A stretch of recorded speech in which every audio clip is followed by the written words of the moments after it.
مسلمانوں نے برِ صغیر میں 1000 سال تک حکمرانی کی. ان 1000 سالوں میں ایک بھی ہندو کا فساد نہیں ہوا. مسلمان ان 1000 سالوں میں اپنی طاقت کا 5% بھی استعمال کرتے تو آج ہندوستان میں کوئی ہندو باقی نہ ہوتا.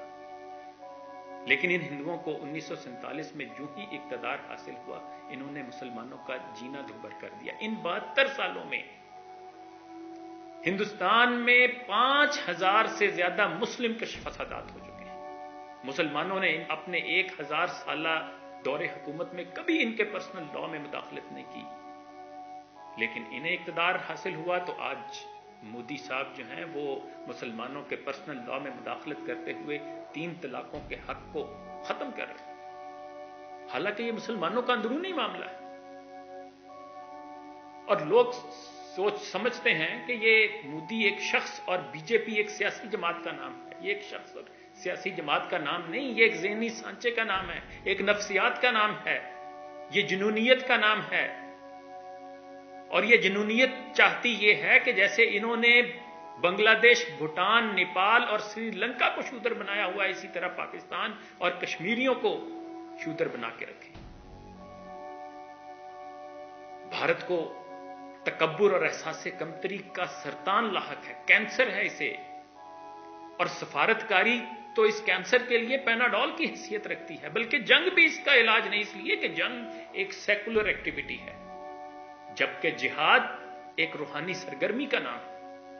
اور اس جہاد کی برکت دیکھنی ہو تو افغانستان کی مثال لے لیجئے. افغانستان میں سوویت یونین اور امریکہ کی شکست دراصل ایمان کے ہاتھوں ٹیکنالوجی کی شکست ہے.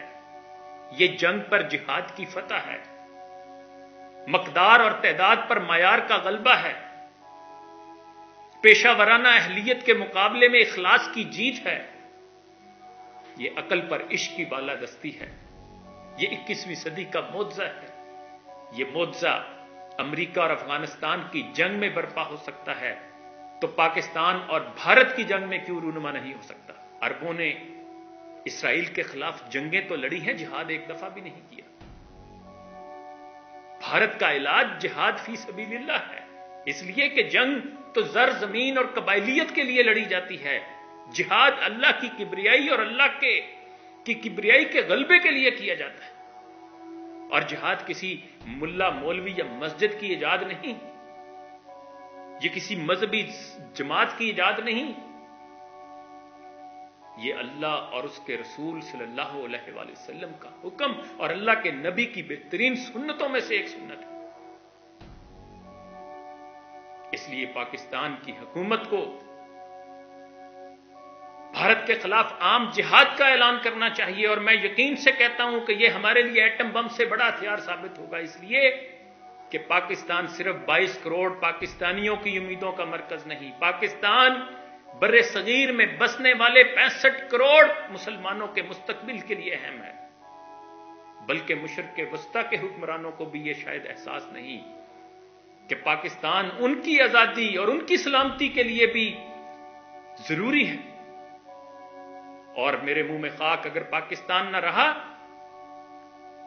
تو مشرق وسطیٰ اسرائیل اور بھارت کے درمیان سینڈوچ بن جائے گا. اس لیے ضروری ہے کہ ہم اس جنوبی ایشیا میں امن کے لیے، امن کے قیام کے لیے دوبارہ سے اس ہندو جنونیت کے خلاف جہاد کا اعلان کریں. اور میں درخواست کروں گا حکومت پاکستان سے کہ آپ بین الاقوامی برادری کی طرف دیکھنا چھوڑ دیں، اللہ اور اس کے رسول صلی اللہ علیہ وآلہ وسلم کے حکم کی جانب دیکھیں، کیونکہ اس بین الاقوامی برادری کو، اس اقوام متحدہ کو تو 2 دارفور اور مشرقی تیمور کے ایسائی تو 2 سال میں نظر آ جاتے ہیں. اس کو فلسطین اور کشمیر کے ستم رسیدہ مسلمان 72 سالوں میں نظر نہیں آتے. بتوں سے تجھ کو امیدیں، خدا سے نو امیدی، مجھے بتا تو صحیح اور کافری کیا ہے. خدا کے لیے میں چاہوں گا کہ جہاد فی سبیل اللہ کا موٹو رکھنے والی پاکستان کی فوج اس مرحلے پر کہ جب انہوں نے 2 ماہ سے زیادہ ہو گئے ہیں کہ کشمیریوں پر کرفیو لاگو کیا ہوا ہے اور ان کا جینا 2 بھر کیا ہوا ہے اور ظلم و ستم کی انتہا کر دی ہے. ہم پر جہاد فرض ہوتا ہے. خدا کے لیے میں حکومتی ایوانوں میں بیٹھے ہوئے اپنے ذمہ داران کو درخواست کروں گا کہ وہ اس بھارت کے خلاف عام جہاد کا اعلان کریں اور اقبال کے اس درس کو دوبارہ یاد کیجئے کہ عقل ہے تیری سفر، عشق ہے شمشیر تیری، مرد درویش خلافت ہے جہانگیر تیری، ماں سوا اللہ کے آگ ہے تکبیر تیری، تو مسلمان ہو تو تقدیر ہے تدبیر تیری، کی محمد سے وفا تو نے تو ہم تیرے ہیں، یہ جہاں چیز ہے کیا لوح و قلم تیرے ہیں.